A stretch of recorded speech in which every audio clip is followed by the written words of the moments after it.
saudara. Bapak Ibu Saudaraku, hari ini firman Tuhan kepada kita, mungkin beban tidak terhindarkan, tetapi kuatkanlah pundakmu untuk menanggungnya. Haleluya saudaraku. Saudaraku, banyak orang saat ini dalam kekhawatiran, dalam kegalauan, melihat semua yang terjadi dari pemberitaan, dari keadaan di sekeliling kita. Ditambah lagi semalam dengan naiknya BBM. Saudaraku, dan tentunya harga-harga lain pun akan meningkat. Belum tentu gaji meningkat. Saudaraku, bahkan banyak hal di depan yang tidak kita ketahui. Mungkin ada kita yang bertanya, mengapa Tuhan tidak menghilangkan semua kesulitan dalam hidup ini? Mengapa Tuhan tidak membunuh si iblis saja? Sehingga semua urusan selesai.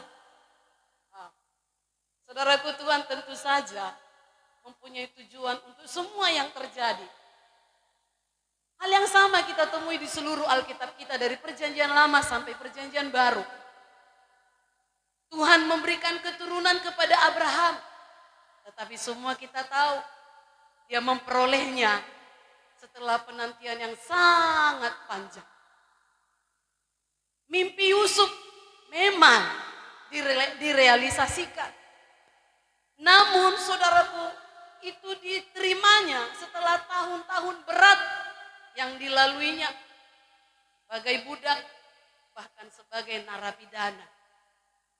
Musa yang memimpin bangsa Israel keluar dari perbudakan Mesir, tapi itu terjadi setelah pengalaman 40 tahun menggembalakan kambing domba mertuanya, bukan kambing dombanya pula.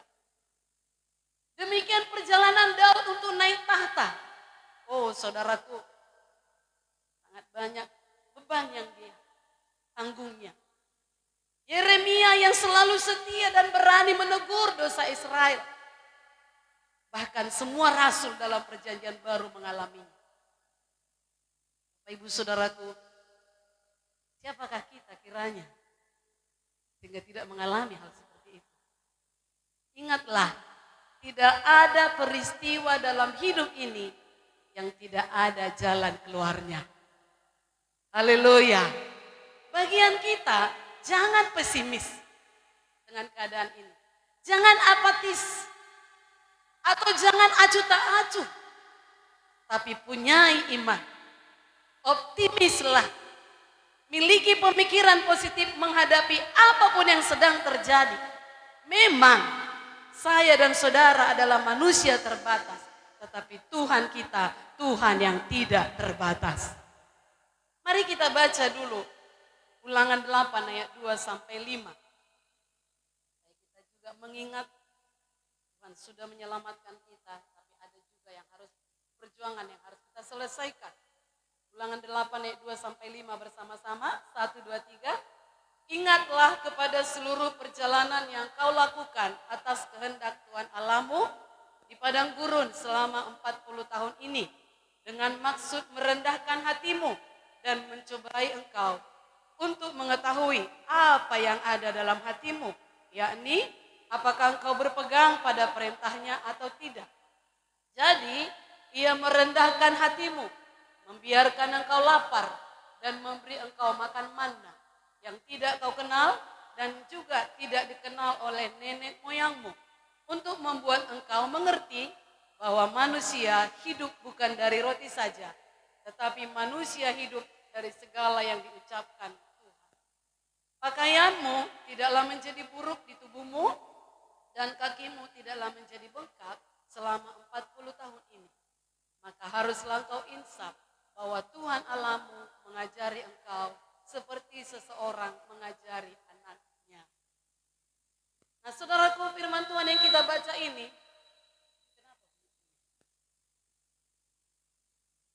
berbicara tentang peristiwa bangsa Israel di padang gurun. Ini juga menggambarkan situasi kita hari-hari ini. Dari firman Tuhan ini kita belajar bahwa untuk kuat, yang pertama kita harus ingat, memang kehendak Tuhan ada padang gurun. Saya ulang baca ayat 2. Ingatlah kepada seluruh perjalanan yang kau lakukan atas kehendak Tuhan Allahmu di padang gurun selama 40 tahun ini dengan maksud merendahkan hatimu dan mencobai engkau untuk mengetahui apa yang ada dalam hatimu, yakni apakah engkau berpegang pada perintahnya atau tidak. Tuhan memakai Musa untuk menyampaikan kepada umat Israel bahwa mereka harus mengingat kebaikan Tuhan, khususnya dalam peristiwa pembebasan dari perbudakan Mesir sampai menuju tanah Kanaan. Saudaraku, perjalanan padang gurun itu merupakan perjalanan yang panjang. Kita baca tadi menelan waktu sampai 40 tahun. Mengapa hal itu terjadi? Padahal 14 hari pun bisa. Ini sudah sejarah yang berulang-ulang kita dengar. Tapi mari kita pahami, saudaraku, supaya bangsa Israel dikatakan tadi belajar merendahkan hati. Dan Tuhan mau melihat kedalaman hati bangsa itu. Apakah mereka mau tunduk pada perintah Tuhan atau tidak? Bagi bangsa Israel, mereka merasa padang gurun ini sebagai hukuman, sebagai penderitaan. Namun Tuhan melihatnya sebagai sebuah ujian. Supaya mereka belajar untuk bergantung kepada Tuhan. Dengan rendah hati berkata bahwa tanpa Tuhan mereka tidak ada apa-apanya. Haleluya. Karena tanpa kerendahan hati, bangsa itu nggak akan bisa menaati Tuhan. Saudaraku, Tuhan mengizinkan peristiwa yang dialami bangsa Israel terjadi. Bahkan membawa mereka sengaja. Kalau kita baca di kitab-kitab lain, Tuhan yang menuntun mereka dari padang gurun itu. Jadi Tuhan sengaja membawa mereka masuk padang gurun. Namun rencana Tuhan adalah baik bagi umat pilihannya. Mari katakan, rencana Tuhan baik bagi saya. Apakah Tuhan bertindak kejam? Dia yang menuntun kok malah dibawa ke padang gurun. Saudaraku, Tuhan menguji mereka bukan dengan niat menjatuhkan. Kalaupun Bapak Ibu Saudara diperhadapkan kepada beban berat, itu bukan menjatuhkan saudara. Haleluya. Tuhan menguji mereka melainkan dengan niat memurnikan iman mereka.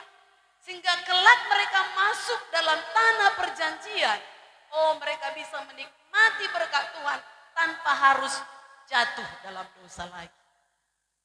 Saudaraku, ingatlah, kehendak Tuhanlah kita sekarang ini lahir baru, bebas dari kutuk dosa, bebas dari penghukuman kekal. Namun sadarilah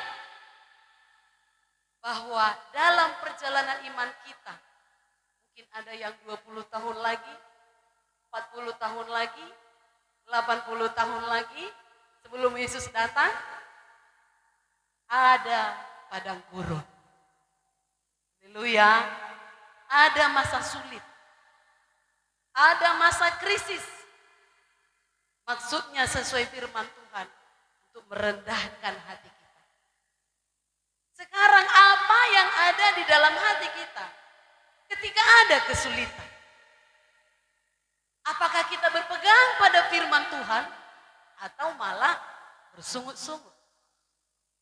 Kalau kita menganggap masalah hanya sebagai penderitaan, itu akan menjatuhkan kita. Dan kita tidak bisa memandang janji Tuhan. Saudaraku, lihatlah pergumulan itu sebagai bentuk, sebagai suatu pembentukan bagi hidup kita. Supaya kita memiliki penundukan diri kepada Tuhan. Dan berhentilah mempersalahkan keadaan. Haleluya. Jadi itu yang pertama, supaya kita kuat. Ingat, memang ada padang gurun.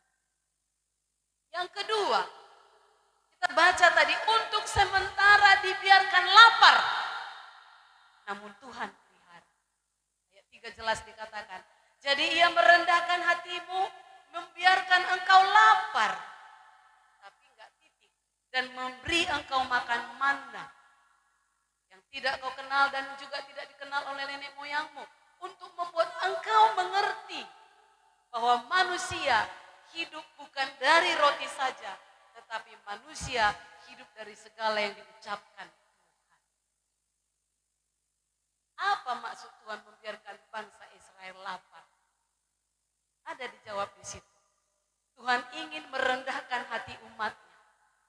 Tuhan berharap bangsa Israel akan lebih bersyukur menerima manna setelah lapar. Tahu bersyukur. Untuk mengajar mereka bahwa Tuhan sanggup memenuhi kebutuhan mereka, bukan seperti maunya. Mau mereka bawang merah, bawang putih, daging seperti di Mesir. Tapi mau Tuhan manna, roti dari sorga. Haleluya. Agar mereka belajar lebih mempercayai Tuhan. Bahwa manusia bukan hidup dari roti saja.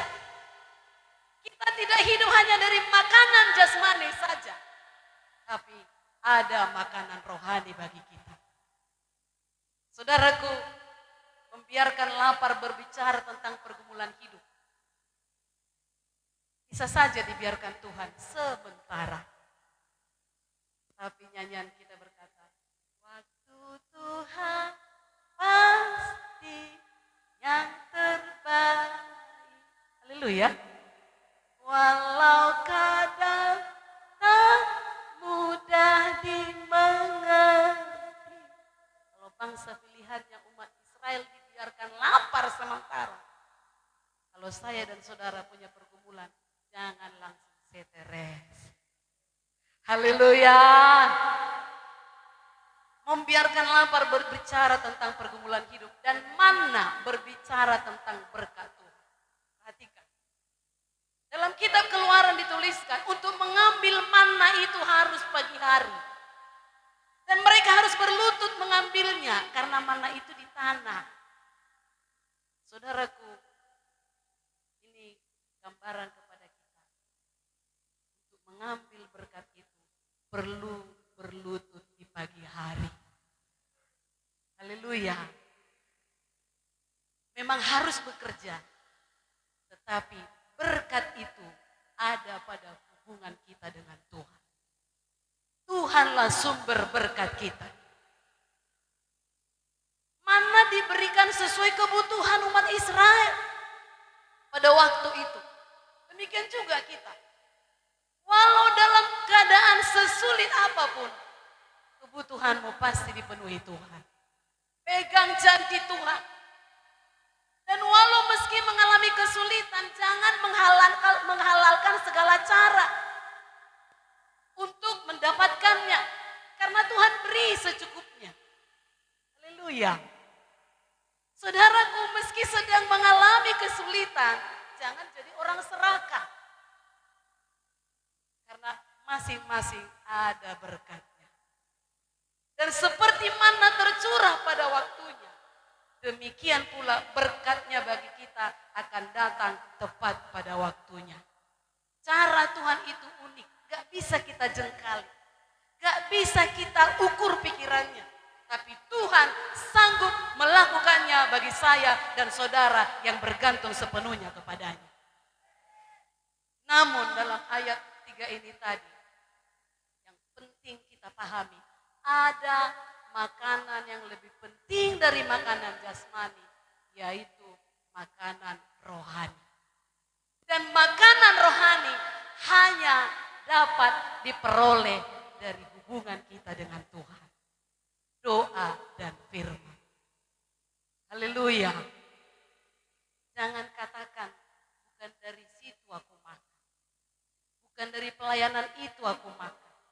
Bukan dari doa itu aku makan. Bukan dari baca Alkitab itu aku makan. Oke, memang jasmani bukan. Tapi kalau rohanimu lemah, maka itu akan mengikut dengan jasmani. Dan kalau sudah jasmani lemah, lama lagi semua penyakit datang, apapun gak bisa diperbuat. Itu sebabnya rohanimu. Haleluya. Orang yang setia berdoa, orang yang setia membaca firman, mendengar dan melakukannya, itu adalah orang yang sehat secara rohani dan benar-benar mengalami hidup yang berkelimpahan. Poin ketiga, ada perlindungan Tuhan. Dikatakan ayat 4 tadi, pakaianmu tidaklah menjadi buruk di tubuhmu dan kakimu tidaklah menjadi bengkak selama 40 tahun ini. Cara logika gimana caranya ya? Hal ini maksudnya kalau kita mengikut Tuhan bukan berarti gak ganti baju, gak ganti sepatu. Tapi maksudnya adalah Tuhan peduli dengan tubuh kita. Haleluya. Bahkan sampai untuk alas kaki pun dipedulikan Tuhan. Sampai hal yang paling kecil pun dalam hidup kita dipedulikan Tuhan. Dia lindungi kita. Dia lindungi tubuh kita. Dia sembuhkan kita. Saudaraku, bahkan dalam Keluaran 13 ayat 21 dikatakan Tuhan berjalan di depan mereka. Perhatikan, berarti Tuhan bawa mereka di padang gurun itu. Pada siang hari dalam tiang awan menuntun mereka di jalan. Dan pada waktu malam dalam tiang api menerangi mereka. Sehingga mereka dapat berjalan siang dan malam. Lagi ada berkat, tetap ikut Tuhan. Lagi malam, lagi gelap, lagi tidak ada berkat, tetap ikut jalan Tuhan. Saudaraku, hal yang sama dalam Mazmur 121 yang beberapa bulan lalu terus kita deklarasikan. Matahari tidak menyakiti kita pada waktu siang atau bulan pada waktu malam. Tuhan akan menjaga keluar masuk kita. Tuhan menjaga kita terhadap segala kecelakaan. Ia akan menjaga nyawa kita. Itulah kekuatan kita. Perlindungan Tuhan itu adalah kekuatan kita. Dan poin terakhir dikatakan harus insaf. Apa saudaraku? Dikatakan ayat 5. Maka haruslah engkau insaf. Ada pilihan. Haruslah kau insaf. Apa yang perlu diinsafi? Disadari Tuhan bahwa Tuhan Allahmu mengajari engkau. Tapi maunya jangan sampai 40 tahun lah seperti bangsa itu ya. Bahwa Tuhan Allahmu mengajari engkau seperti seseorang mengajari anaknya. Perhatikan, kebanyakan bangsa Israel tidak insaf. Bahwa maksud Tuhan menuntun mereka di padang gurun adalah untuk mengajari mereka. Dan yang tidak insaf, mati semua di padang gurun. Hanya yang insaf yang selamat. Dikatakan bahwa Tuhan mengajari seperti seseorang sedang mengajari anaknya. Apa kata Ibrani 12 ayat 7 sampai 8 dan 10b? Saya bacakan. Jika kamu harus menanggung ganjaran, inilah beban tadi. Allah memperlakukan kamu seperti anak. Di manakah terdapat anak yang tidak dihajar oleh ayahnya? Tetapi jikalau kamu bebas dari ganjaran yang harus diderita setiap orang, maka kamu bukanlah anak, tetapi anak-anak gampang. Ayat 10b dikatakan, tetapi dia menghajar kita untuk kebaikan kita, supaya kita beroleh bagian dalam kekudusannya. Jadi apapun persoalan yang saudara hadapi, pandang itu supaya kita beroleh bagian dalam kekudusannya. Karena kita anak. Anak Tuhan katakan saya. Di mana anak yang tidak dihajar oleh bapaknya? Tidak ada. Saudaraku, mengapa Tuhan memberikan perpaduan kesulitan dan pemeliharaan dalam hidup umatnya? Tadi sudah kita baca di awal. Dengan maksud merendahkan hati mereka. Untuk mengetahui apa isi hati mereka. Apakah mereka berpegang pada perintah Tuhan atau tidak? Pengalaman bangsa Israel ini dibuat Tuhan sedemikian rupa untuk menjadi pelajaran bagi saya dan saudara. Haleluya. Cara Tuhan membentuk setiap kita mungkin berbeda. Bisa saja lewat masalah ekonomi. Bisa saja lewat sakit penyakit, walaupun Tuhan tidak akan memberi sakit penyakit, bisa saja Tuhan izinkan. Bisa saja melalui masalah suami istri, masalah anak, masalah pekerjaan, masalah bisnis, namun tujuan akhirnya sama. apakah kita tetap rendah hati berkata, Kau Tuhan yang sanggup menolong aku? Apakah kita tetap berpegang pada perintahnya? Itu yang perlu kita ingat. Itu yang perlu kita sadari. Bahwa kita tidak mampu di luar Tuhan. Kita perlu tuntunan Tuhan. Apa yang terjadi dalam tuntunan Tuhan? Kita baca bersama. Yesaya 58 ayat 11. Sama-sama. Yesaya 58 ayat 11. 1, 2, 3.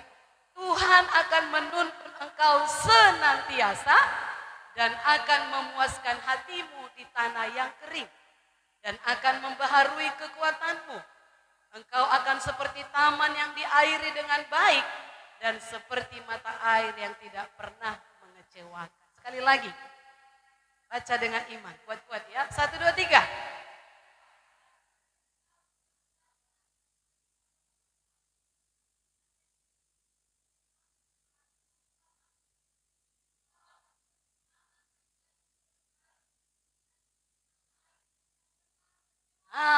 Haleluya. Kata senantiasa di sini artinya seperti kita menarik napas. Saudaraku, saat kita beraktivitas, saat duduk, saat bekerja, bahkan saat tidur, kita bernapas. Itu menjadi bagian kehidupan kita. Senantiasa bernapas. Seperti itulah tuntunan Tuhan bagi saya dan saudara. Pertanyaannya, maukah kita dituntun? Haleluya. Saudaraku, tuntunan Tuhan itu akan selalu memuaskan kita di tanah yang kering. Apa maksudnya? Artinya ketika tidak ada berkat, kering. Tuhan menuntun kita dengan caranya. Dan dia akan tetap memuaskan kita. Dia menuntun kita mengalami berkat. Walau secara kasat mata belum kelihatan. Tetapi kalau Tuhan sudah menuntun, pasti ada jawaban. Pasti ada mana. Haleluya. Tuntunan Tuhan akan memperbaharui kekuatan kita. Saudaraku, dunia ini membuat kita capek, letih, lesu. Kita perlu kekuatan untuk terus berjalan sampai pada kekekalan. Sampai kita dipanggil, apakah 20 tahun lagi, 40 tahun lagi. Yang percaya panjang umur katakan amin. Dan dalam perjalanan iman kita ada padang gurun. Ada tantangan, ada tekanan, ada godaan, ada daya tarik duniawi, ada kedagingan, ada kenyamanan juga. Itu tidak mudah dihadapi sehingga banyak orang berjatuhan. Tapi kita punya iman. Saya berdoa, saya dan saudara jangan gugur. Orang yang berani berkata tidak kepada semua hal yang di luar kebenaran, itulah orang kuat. Haleluya. Perbaharui kekuatan kita. Di mana kita memperbaharuinya? Tuhan mau kita punya kekuatan. Yesaya 40:31 berkata, tetapi orang-orang yang menanti-nantikan Tuhan mendapat kekuatan baru. Mereka seumpama Raja Wali yang naik terbang dengan kekuatan sayapnya. Mereka berlari dan tidak menjadi lesu. Mereka berjalan dan tidak menjadi lelah.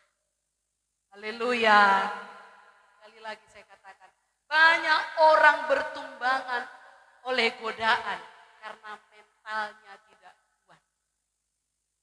Kalau rohanimu kuat, mentalmu kuat menghadapi persoalan. Bagaimana supaya rohanimu kuat?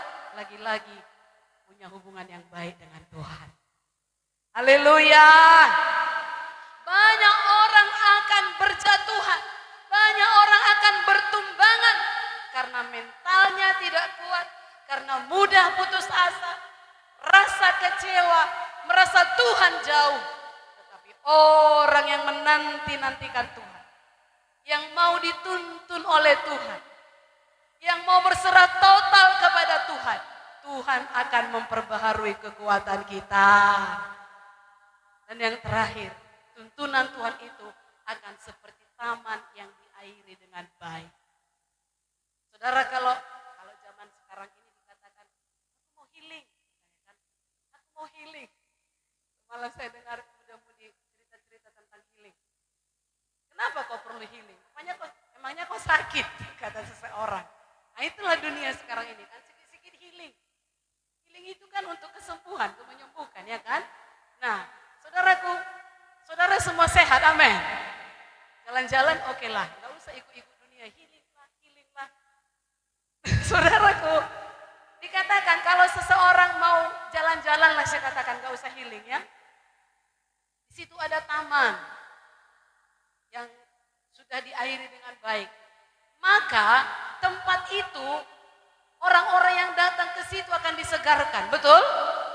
Mungkin sudah setengah tahun kerja penat, capek, nggak sakit lah ya, capek, perlu melihat yang hijau-hijau. Jadi adalah di situ taman yang diairi dengan baik, sehingga siapapun yang melihatnya akan disegarkan. Saudaraku, demikianlah saya dan saudara yang dituntun oleh Tuhan. Kita segar. Haleluya. Dan bukan hanya kita segar, kita menjadi jawaban bagi orang lain. Kita memberi keteduhan bagi banyak orang.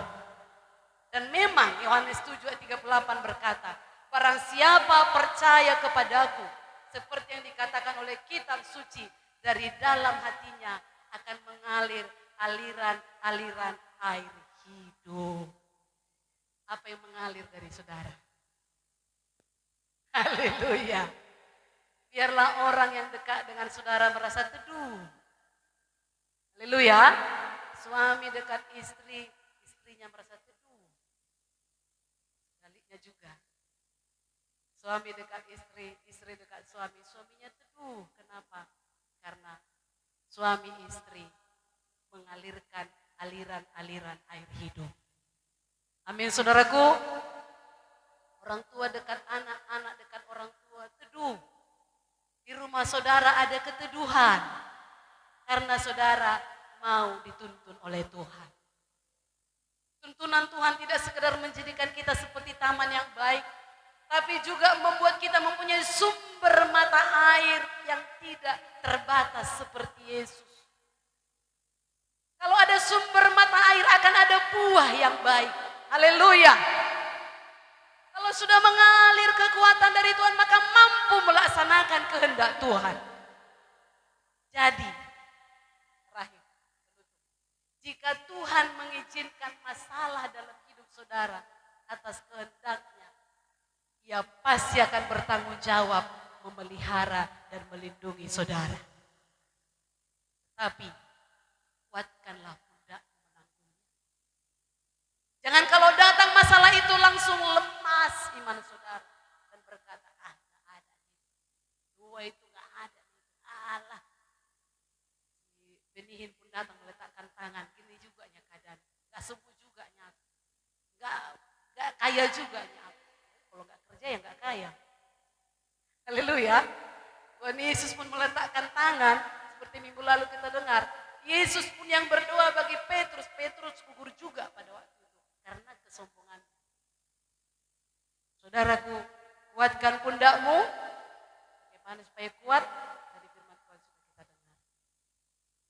Mau dituntut Tuhan, amin? Tidak ada pilihan lain, hadapi. Tuhan tidak pernah membawa kita melalui jalan pintas yang menjanjikan segala sesuatu serba mudah dan enak. Sebabnya, mari rendah hati, berserah dan andalkan Tuhan. Apalagi zaman ini.